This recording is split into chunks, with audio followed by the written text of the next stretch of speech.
Then why do I perceive what you're saying? There's no source for the unwanted. Why do I perceive the unwanted if there's no source for the unwanted?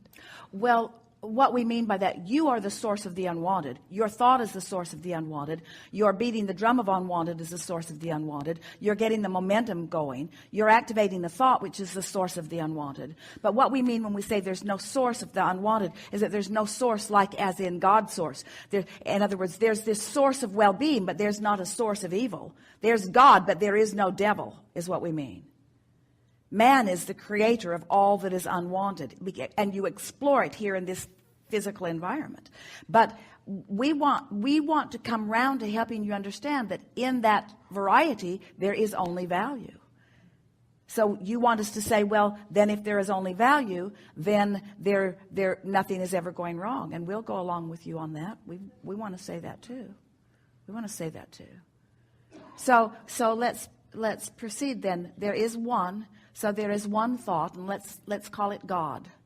And then let's assume that all of us are part of that, so we are still one. And now we are exploring, and we are focused upon pure positive energy, so we're still all one, and we're still good from the standpoint of what you're talking about. And now a part of that consciousness is born into a physical experience.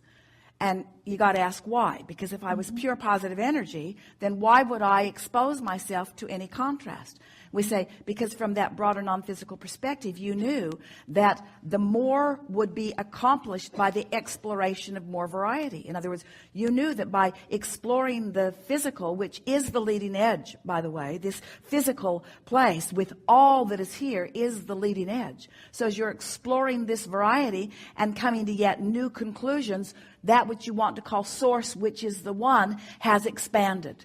So you're right. Source is pure positive energy, flows here, flows to you, you're exploring, and source becomes more as a result of what you have explored and discovered and concluded and decided and wanted.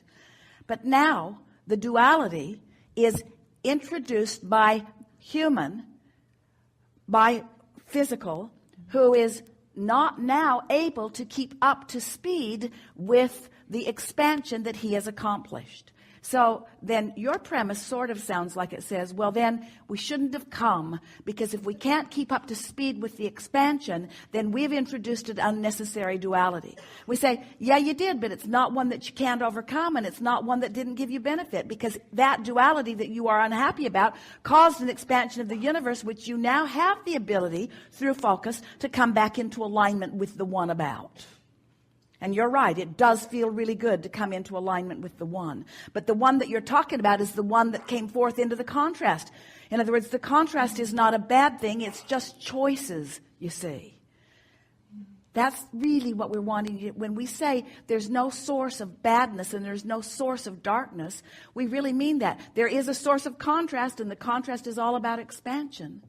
But we think it's the evaluation, we think it's the judgment that you are making about what the contrast is that is making you want to call it a duality that you don't want to embrace. And we promise you, you want to embrace everything about this physical experience. You would far rather have exposure to a lot of variety for the purpose of your and our expansion than you would want to just be born into a feathered nest. Humans don't know that when they haven't gained control of their thoughts.